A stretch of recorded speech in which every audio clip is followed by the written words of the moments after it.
Nós vamos ler um pouco da palavra do Senhor hoje. E eu gostaria de convidar, inicialmente, para nós lermos dois textos. O primeiro deles, um versículo apenas, em Levítico 19.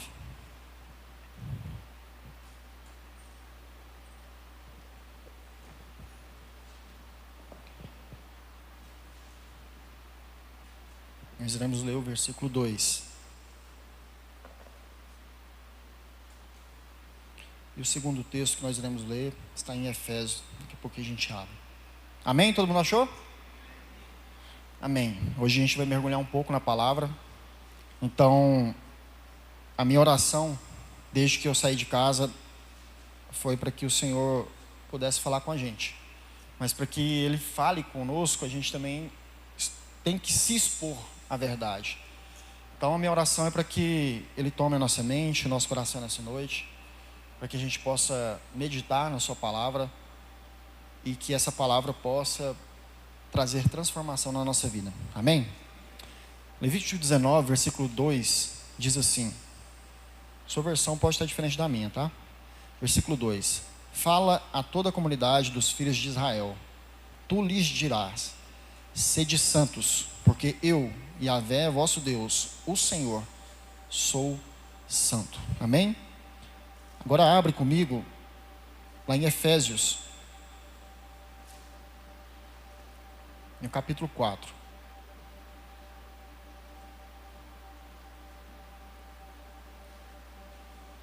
Nós vamos ler do versículo 17 até o 32. Quem achou diz amém. A palavra do Senhor diz assim: sendo assim, eu vos afirmo, e no Senhor insisto, para que não mais vivais como os gentios, que vivem na inutilidade dos seus pensamentos. Eles estão com o entendimento mergulhado nas trevas e separados da vida de Deus, por causa da ignorância em que vivem, devido ao embrutecimento do seu coração. Havendo perdido toda a sensibilidade, eles se entregaram a um estilo de vida depravado, cometendo com avidez toda espécie de impureza. Entretanto, não foi isso que vós aprendestes de Cristo. Se é que de fato os ouvistes e nele fostes discipulados, conforme a verdade que está em Jesus. Quanto à antiga maneira de viver, fostes instruídos a vos despirdes do velho homem, que se corrompe por desejos enganosos, a serdes renovados no vosso modo de raciocinar, e a vos revestir do novo homem, criado para ser semelhante a Deus em justiça e em santidade, provenientes da verdade. Versículo 25. Portanto, cada um de vós deve abandonar a mentira e falar a verdade ao seu próximo, pois todos somos membros de um mesmo corpo. Estremeceis de ira, mas não pequeis. Acalmai a vossa raiva antes que o sol se ponha, e não deis lugar ao diabo. Aquele que roubava, não roube mais, pelo contrário, trabalhe, fazendo com as mãos o que é bom, para que tenha o que repartir com quem está atravessando um período de necessidade. Não saia da vossa boca nenhuma palavra que cause destruição, mas somente a que seja útil para edificação, de acordo com a necessidade, a fim de que comunique graça aos que ouvem. E não entristeçais o Espírito Santo de Deus, com o qual fostes selados para o dia da redenção. Toda amargura, cólera, ira, gritaria, blasfêmia sejam eliminados do meio de vocês, bem como toda maldade. Pelo contrário, sede bondosos e compassivos uns com os outros, perdoando uns aos outros, da mesma maneira como Deus vos perdoou em Cristo Jesus. Mais uma vez eu gostaria de orar com você. Pai, nós somos gratos pelo privilégio que nós temos de ler a Tua Palavra, Deus. A Tua Palavra, ela é poderosa para nos transformar, para nos habilitar, para nos capacitar e para mudar, Senhor Deus, destinos de famílias e até mesmo de nações, Senhor Deus. E nós cremos no poder da Tua Palavra. Por isso, Deus, nós abrimos o nosso coração e pedimos para que o Teu Espírito Santo possa nos conduzir nessa noite, falando, Senhor Deus, no nosso íntimo, nos transformando, nos conformando à imagem do Teu Filho, Deus. Assim nós oramos em nome de Jesus. Amém, amém e amém. Glória a Deus. Estamos bem? Amém. O tema hoje é um pouco mais denso, mas muito importante para as nossas vidas. Hoje eu quero falar com você sobre santidade. Amém? Só tomar uma aguinha para a gente começar.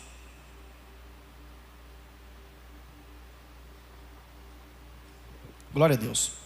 Esses dois textos que nós lemos inicialmente, a gente vai meditar um pouco nele mais adiante. Então a gente vai discorrer um pouco sobre o conceito de santidade, o porquê da importância da santidade e em que lugar a santidade está no plano da salvação. Por que Deus colocou essa palavra no meu coração para o dia de hoje? Eu vejo que muito das nossas ansiedades, muito dos nossos desafios diários, e aquilo que muitas vezes nos desanima na caminhada cristã, passa pela falta de compreensão do plano de salvação e, portanto, muitas vezes a gente que diz confiar a eternidade a Deus, nós não confiamos nem o hoje nem o amanhã. E esse é o desafio, porque muitas vezes nós nos encontramos em lugares de desafios emocionais, de desafios de tentações, de desafios, enfim, do nosso cotidiano, que vai exigir de nós uma certa robustez da nossa fé para que nós possamos permanecer na presença de Deus. Então, para a gente começar, eu acredito que a maioria de vocês conhecem o conceito básico do que é ser santo. A gente até cantou bastante, pelo menos 3 músicas que nós cantamos aqui, nós declaramos que o Senhor é santo. Isso é muito forte porque quando nós atribuímos ao nosso Deus essa santidade, nós estamos comunicando uma característica de quem Ele é.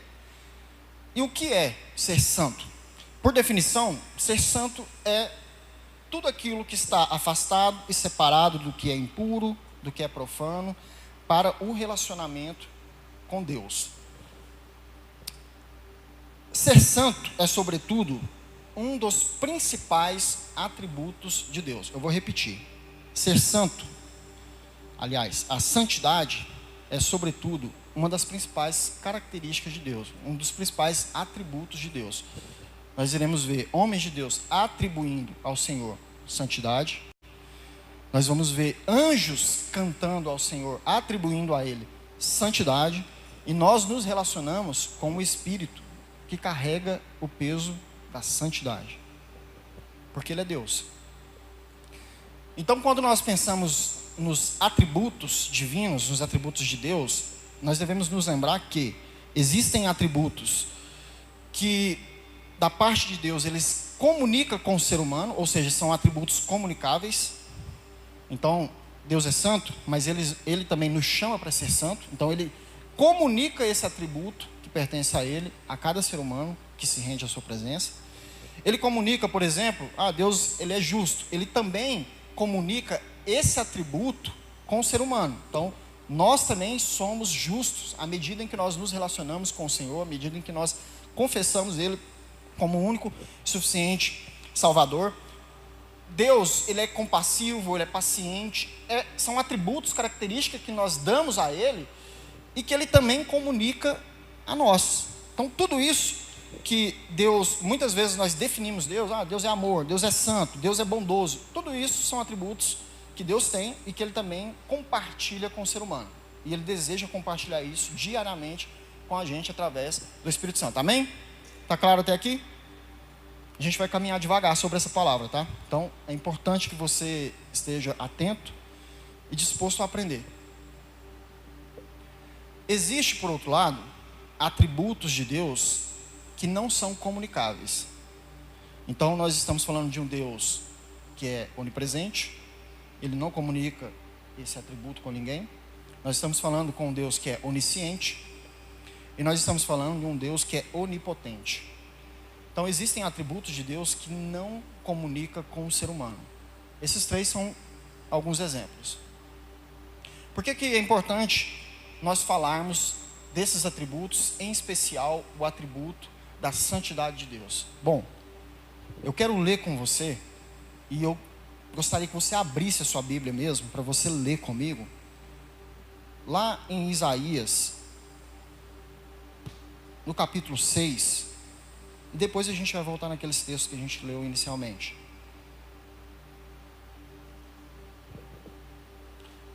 A gente vai ler esse texto de Isaías 6, do versículo 1 até o versículo 8, para a gente fundamentar um pouco desse conceito. Todos acharam? Amém. A palavra do Senhor diz assim: no ano em que faleceu o rei Uzias, eu vi o Eterno sentado sobre um trono alto e exaltado. A aba do seu manto preenchia todo o templo. Em torno dele posicionavam-se serafins, cada um deles tinha 6 asas. Com 2 cobriram o rosto, com 2 cobriam os pés e com 2 voavam. E ao mesmo tempo clamavam uns aos outros: Santo, Santo, Santo é o Senhor dos Exércitos. Eis que toda a terra está plena da glória de Deus. Ao som das suas vozes, os batentes das portas tremem, e o templo ficou repleto de fumaça. Então bradei eu: ai de mim. Isso aqui é Isaías falando. Ai de mim, não tenho salvação, porquanto sou um homem de lábios impuros e vivo no meio de um povo de impuros lábios. E os meus olhos contemplaram o Rei, o Senhor dos Exércitos. Imediatamente um dos serafins voou até onde eu estava, trazendo uma brasa viva que havia tirado do altar com uma tenaz. Com ela tocou a minha boca e declarou-me: vê, isso tocou os teus lábios, a tua culpa será removida e o teu pecado está perdoado. Em seguida ouvi a voz do Eterno que clamava: quem hei de enviar? Quem irá por nós?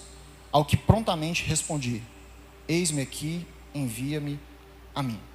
Esse relato é um relato muito conhecido, registrado em Isaías 6, onde ele tem a experiência de ver Deus. E quando ele se depara com esse Deus, cujos serafins naquela ocasião clamavam uns aos outros, declarando que ele era santo, santo, santo. O cenário que nós vemos, Isaías contemplando isso, vai relatar que ao ver a santidade de Deus, ele olha para si, ele compreende que ele não tinha salvação e que ele era impuro. Ele diz: ai de mim, porque eu não tenho salvação. Gente, eu estou falando do Isaías, um profeta messiânico, um dos maiores profetas que nós temos na Bíblia. E é esse profeta que está diante de Deus, reconhecendo a sua debilidade, o seu demérito, as suas fraquezas diante de Deus, e dizendo que nele não havia salvação quando ele estava diante da santidade de Deus. Veja, tanto no Antigo Testamento quanto no Novo Testamento, sempre que alguém quer dar uma ênfase em um determinado tema, você vai ver palavras sendo repetidas. É por essa razão que Jesus muitas vezes falava assim, em verdade vos digo. Quando ele se posicionava dessa maneira, ele queria dizer assim: olha, o que eu vou dizer adiante, vocês devem prestar muita atenção. Eu estou dando uma ênfase nisso. Em verdade eu vos digo. De igual modo, aqui a gente vê um texto em que um dos atributos de Deus, a sua santidade, é declarada repetidamente 3 vezes seguidas: Santo, Santo, Santo é o Senhor dos Exércitos. Tamanho é esse atributo em Deus. E é esse atributo que Ele comunica na minha vida e na sua vida. Agora, sabe o que é curioso? Quando Isaías faz essa declaração de que ele não tinha salvação ao contemplar a glória de Deus, a santidade de Deus, a Bíblia vai narrar que um serafim vai até o trono de Deus e com uma tenaz ele pega uma brasa viva e, trazendo aquela brasa, ele toca nos lábios que, segundo o próprio Isaías disse, seriam lábios impuros. E a palavra vai dizer que naquele momento a culpa dele foi removida e os seus pecados foram perdoados. Só então Deus pergunta: quem eu hei de enviar? E agora, esse mesmo Isaías, que alguns minutos atrás disse que não tinha salvação alguma, ele se prontifica dizendo: eis-me aqui, envia-me a mim. O que eu gostaria que você compreendesse nesse momento?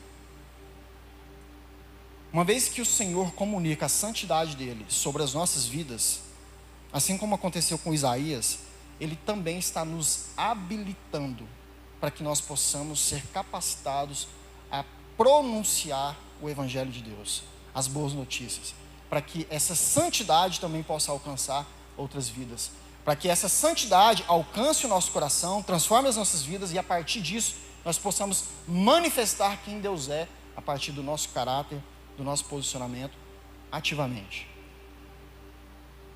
Esse é o relato que Isaías faz. Então, no momento em que nós somos habilitados, toda a culpa, todo o peso do pecado, ele é removido. Porque não foi algo que nós fizemos para remover essa culpa e esse peso do pecado. Foi algo que o próprio Deus fez. Eu gostaria muito de convidar você a crer que o Espírito Santo está aqui hoje para nos convidar para uma vida de santidade. Para uma vida onde nós somos habilitados para anunciar a tua palavra a qualquer pessoa. Mas a qualquer pessoa mesmo. Deixa eu falar algo para você. Eu comecei dizendo que é importante nós conhecermos a respeito da santidade de Deus e o lugar que ela se encontra no plano de salvação, porque realmente isso vai impactar muito a nossa maneira de viver diante de Deus. Isso vai nos tirar,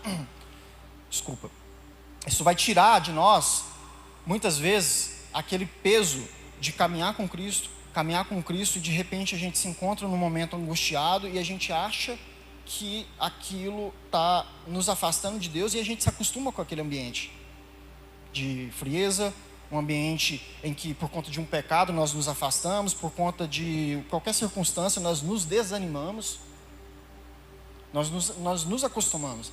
Por isso que é importante a gente entender o lugar dessa santidade, dessa santificação no nosso plano de salvação. E eu quero conceituar para vocês 3 coisas de forma muito sucinta. É claro que é muito mais amplo que isso, mas eu quero resumir para vocês 3 pontos muito importantes. O primeiro deles, a gente já falou muito nas outras oportunidades que nós tivemos de compartilhar a palavra. É que nós fomos já justificados por meio da fé em Cristo Jesus, no momento em que Ele se entregou por nós naquela cruz. Eu já disse isso para vocês repetidas vezes. Então, sobre Jesus, nós imputamos todo o salário do nosso pecado e de igual modo, sobre nós Ele imputou o salário da sua obediência, nos salvando da ira eterna. Naquele momento, você já sabe disso, a ira de Deus, a justiça de Deus, ela foi satisfeita pela expiação de Cristo Jesus na cruz. Agora entenda uma coisa, aquele ato de Jesus é um ato único e exclusivo de Deus sobre as nossas vidas. Não há nada que nós possamos fazer, não há nada que nós pudéssemos fazer para que nós pudéssemos ser salvos. Somente a obra de Cristo na cruz seria capaz de satisfazer a justiça de Deus. Ponto. O nome disso se chama justificação por meio da fé. Agora, a gente não pode achar que as coisas são tão fáceis assim, né? Deus também nos convida para caminharmos com Ele. E é aí que entra a santidade, a santificação. Ele nos convida para nós vivermos uma vida em que nós somos transformados diariamente por meio da sua santidade, vivendo uma vida de santidade. E esse é o segundo passo, até chegar o momento da sua vinda em que nós chegaremos ao terceiro ponto. Nós seremos glorificados para a honra e glória do seu nome. Amém? Então são esses 3 pontos básicos que nós precisamos entender, e a santificação ela se localiza exatamente entre a justificação e a glorificação, que é o momento em que o Senhor Jesus vem nos buscar para vivermos sem a presença do pecado. Agora nós temos a presença do pecado, infelizmente, mas também nós temos o Espírito Santo, que nos fortalece, que nos habilita para sermos intencionais em tudo aquilo que nós fazemos, para vivermos uma vida santa. Então a justificação, ela atua no nosso status de culpado para justo. Então Deus já nos chamou de justo. Se Ele chamou, acabou. Repita comigo assim, ó: eu sou justo pela obra de Jesus. Isso precisa estar claro na sua mente. Por que isso é importante estar claro na nossa mente? Porque muitas vezes nós acreditamos que é o nosso esforço, a nossa busca por santidade, a nossa busca por crescimento espiritual, é a nossa entrega, o quanto nós fazemos para o Senhor. Nós acreditamos que aquilo é capaz de nos justificar. Então nós invertemos essa ordem. Eu disse para vocês que nós somos justificados por meio da fé em Cristo Jesus, e Ele nos convida para uma vida de santidade. Nós invertemos muitas vezes isso. Nós acreditamos que, e você já deve ter conversado com alguém assim: por que você não vai para a igreja? Cara, quando eu me afastar da bebida, do cigarro, aí eu vou para a igreja. Essa pessoa, ela tem a mentalidade de que ela precisa se santificar, e aí ela vai se tornar justa o suficiente para ela estar aqui entre nós. Essa é uma mentalidade muito perigosa, inclusive nas nossas vidas. Porque por mais que eu e você, que já temos tempo de casa, possamos compreender esse plano de salvação, o nosso desafio é quando nós estamos fracos. O nosso desafio é quando nós somos desafiados para além das nossas forças. Afinal de contas, você já deve ter ouvido falar assim: Deus não vai dar para nós nenhum desafio além das nossas forças. Gente, eu poderia abrir aqui alguns textos para vocês e mostrar que não. O próprio apóstolo Paulo viveu coisas que foi muito além das suas forças. O que ele não vai fazer é permitir tentações que você não seja capaz de lidar com elas. Isso aí a Bíblia fala. Então, muitos desafios que chegam na nossa vida, esses desafios vão nos desafiar mesmo. Vão exigir de nós uma fé robusta, uma fé madura, uma fé em que nós vamos parar e falar assim: cara, não é possível, é só Deus, mas eu tenho Deus, ainda bem. Lembra daquele texto que fala assim: o Senhor é meu pastor, vírgula, nada me faltará? A gente se apega muito a esse texto, né? E é importante que a gente se apegue mesmo, porque o Senhor é meu pastor, vírgula, e porque Ele é o meu pastor, nada me falta. Nada me falta. Independente se esteja faltando alguma coisa, mas porque Ele é o meu pastor, eu tenho tudo. Então, nós somos desafiados diariamente a irmos muito além das nossas forças, muito além daquilo que nós somos capazes de compreender. Existem situações nas nossas vidas que nós pedimos explicações, buscamos explicações, e nem sempre a gente vai ter as respostas para elas.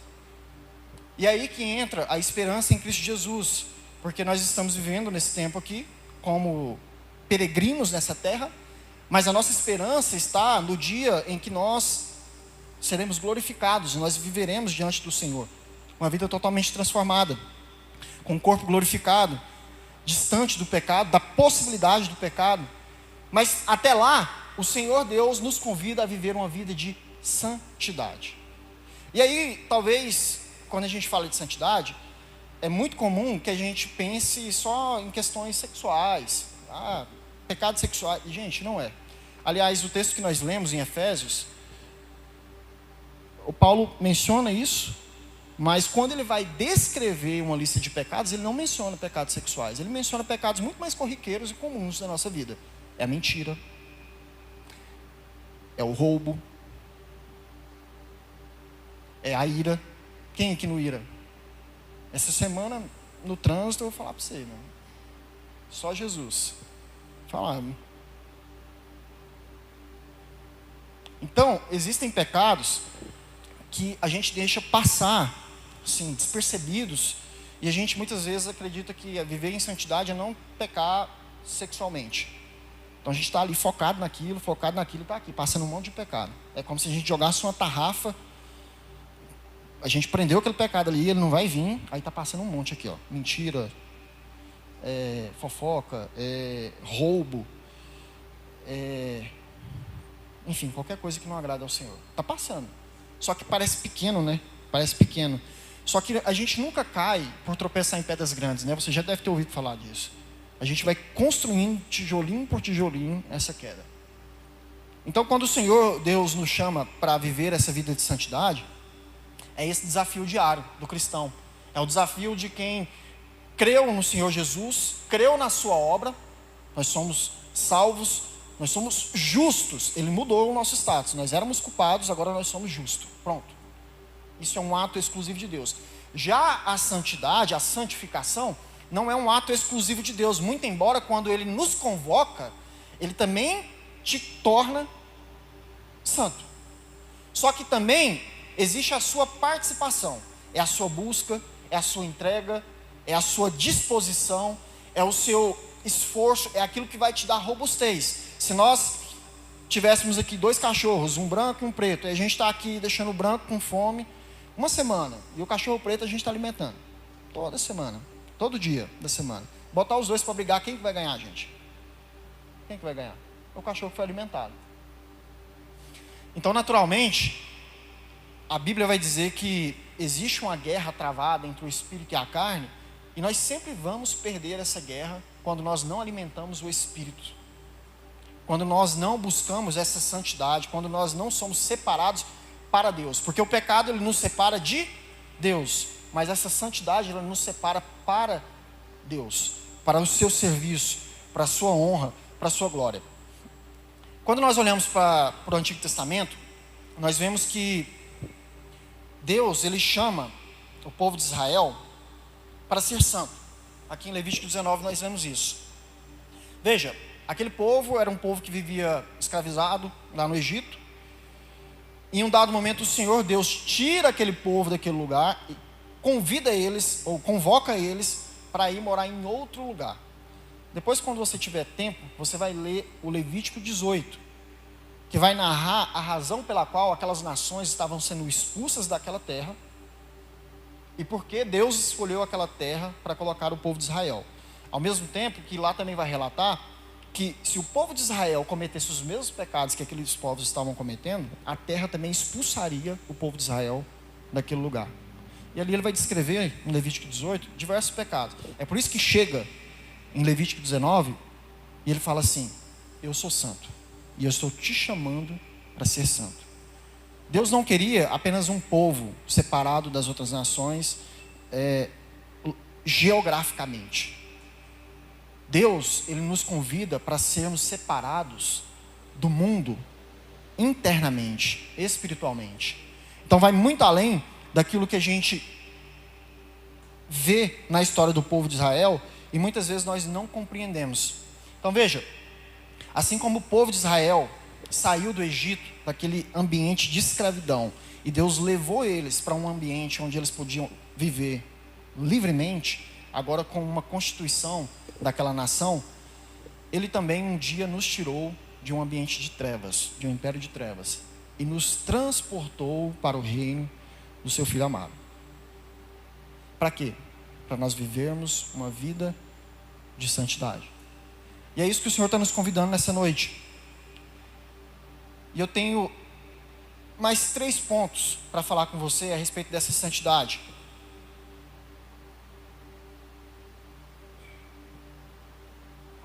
Nós compreendemos que no plano de salvação nós somos justificados por meio da fé. Nós compreendemos que a santificação ela requer a nossa participação, o nosso empenho, a nossa entrega. E nós compreendemos que haverá um dia em que o Senhor voltará e Ele irá nos glorificar.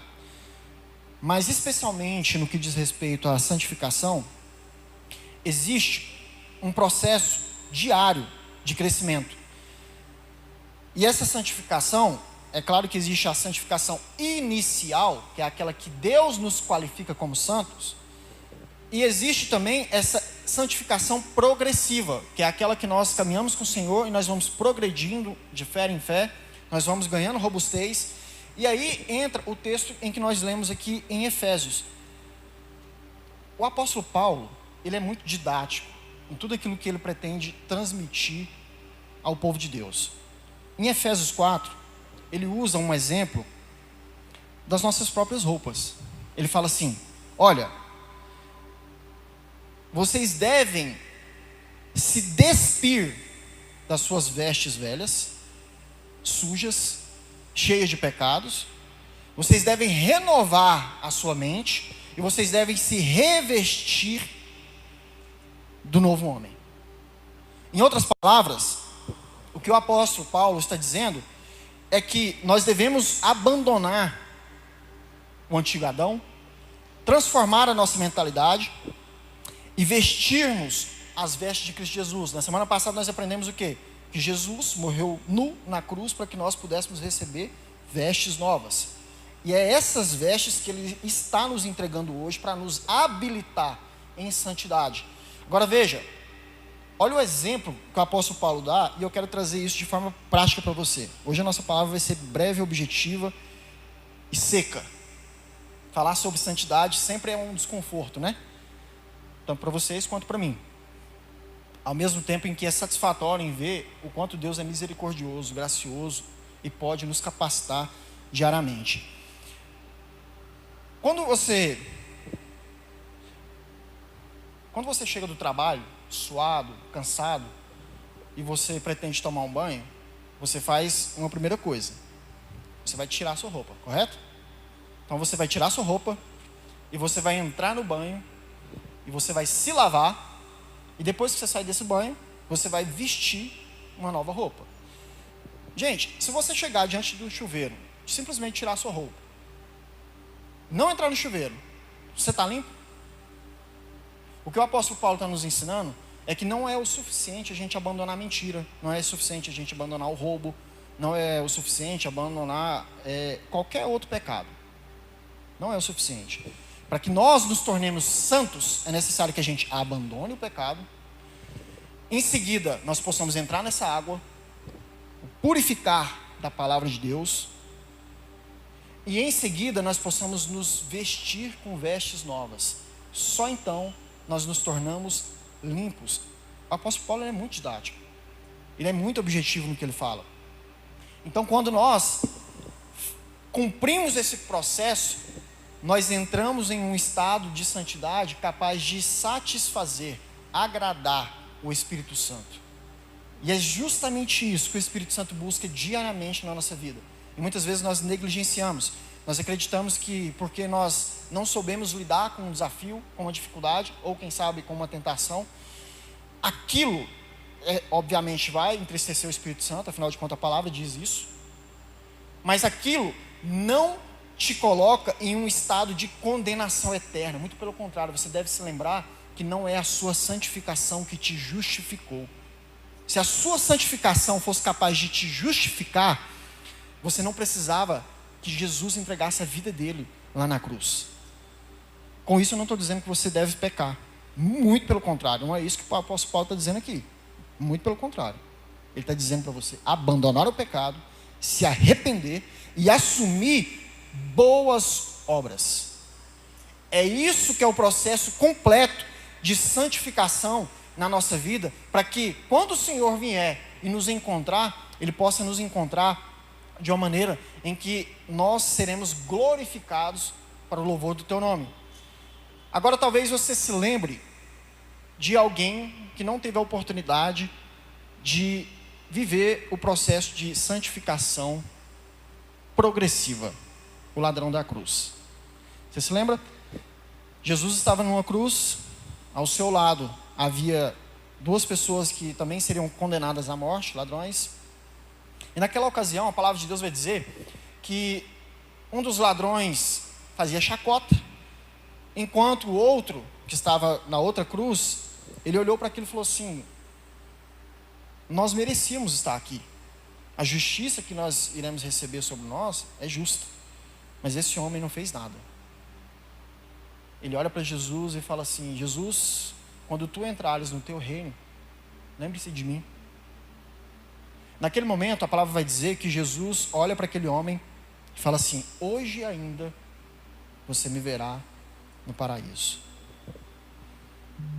Aquele homem ele não teve a oportunidade de ter uma vida de santificação.